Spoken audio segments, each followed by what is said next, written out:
Salut tout le monde! On est sur la rive sud de Montréal, chez la famille Lonier. Amateurs, préparateurs, pilotes de rallye. On a de très belles voitures à vous présenter.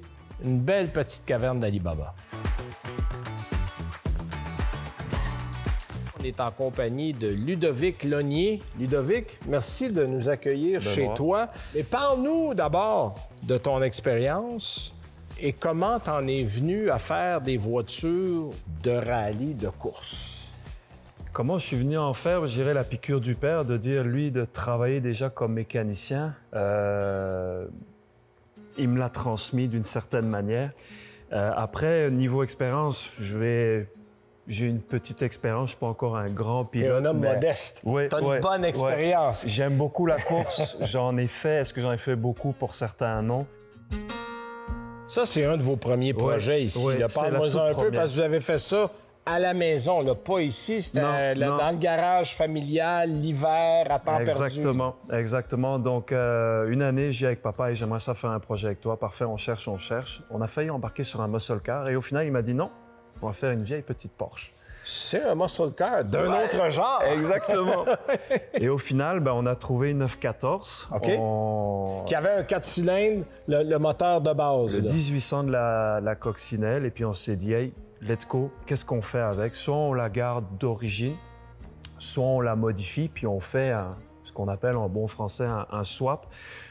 Et on a décidé d'aller dans cette lignée-là. Okay. Pour finalement aller vers un modèle bien précis, la 916, qui a été produit uniquement à 11 ou 12 exemplaires dans le monde. OK. Donc, c'est un peu une réplique. Oui, c'est une réplique de la 916. Avec 250 chevaux, quand même? Quand même.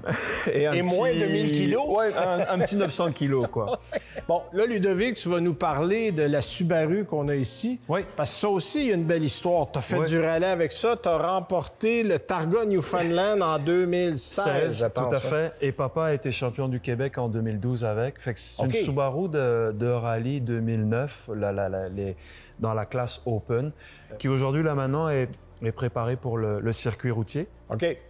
Donc oui, on reste quand même un peu lourd parce qu'elle a été construite pour le rallye avec la sécurité de l'Arceau. Oui. Mais on le voit, il y a une joyeuse cage de sécurité. C'est ça, oui. Qui est beaucoup plus impressionnante pour le rallye, évidemment, que dans le circuit routier. Mais évidemment, on a travaillé beaucoup dans la réduction de poids, l'aérodynamisme.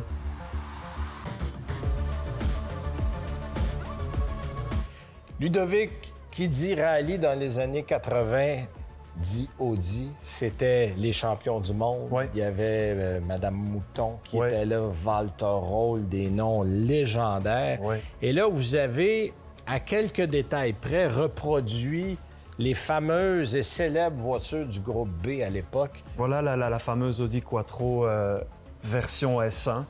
À la base, donc, une UR Quattro, comme tu dis, Benoît, qu'on a coupé, on a rétréci de 32 cm, est venu après tout un travail de carrosserie, de moteur, de boîte. Ça a pris quand même quelques années. À la base, elle a été construite pour le rallye. On avait fait la version sport. On avait la bride à 34 mm, le petit turbo, le 5 cylindres, etc. Parfait. On est allé au Targa avec la première version. Elle a fait des tonneaux, 2 tonneaux pour être exact. On l'a ramené ici, on a dit qu'est-ce qu'on fait avec? On enlève tout, on démonte tout, on nettoie tout et on passe sur une version S1 sur laquelle on a enlevé la bride sur le turbo, mais on a gardé le petit turbo. Fait que si je ne me trompe pas, en version prête à courir avec pilote intégré dedans, on est à 3000 livres exactement. Et avec une gestion justement des maps pour la puissance, donc c'est bestial. On perd les kilos qu'on a en trop là-dedans après une heure, c'est foudroyant comme machine, mais ça reste quand même la Audi par excellence. Tout a été fait d'une certaine manière de nos mains, à papa et moi. Oui, parce que vous faites presque tout, là.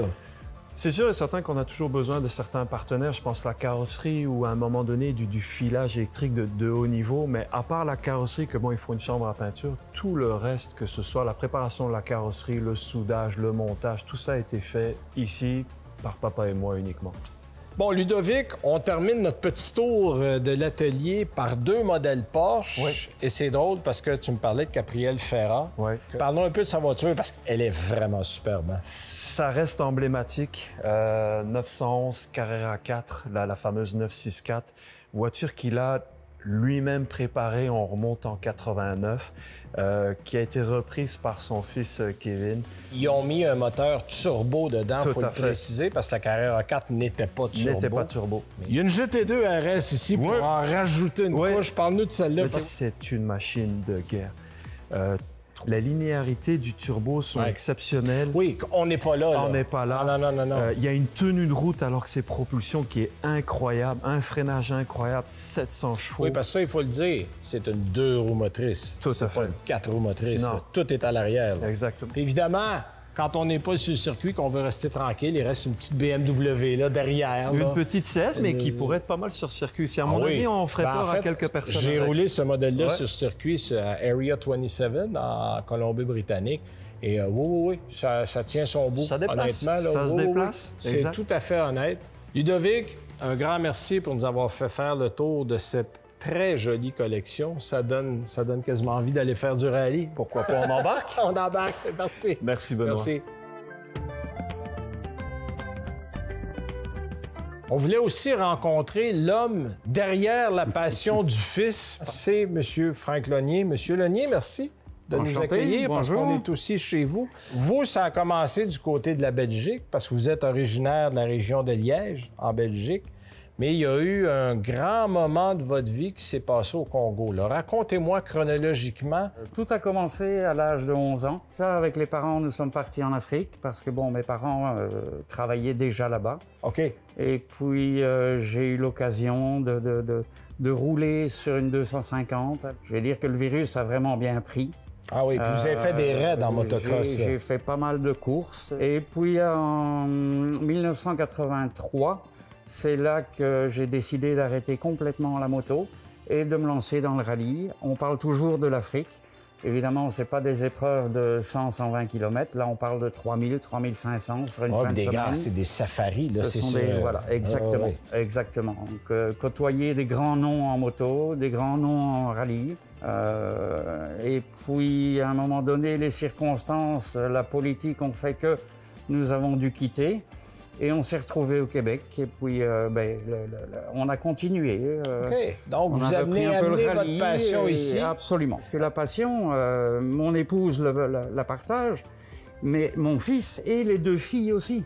Je pense avoir eu une belle vie. Oui, mais c'est bien non seulement de transmettre sa passion, mais de voir que c'est une passion qui grandit aussi. Oh oui. Elle se partage. Non, c'est très beau. Ben merci. Merci du beau témoignage, c'est intéressant.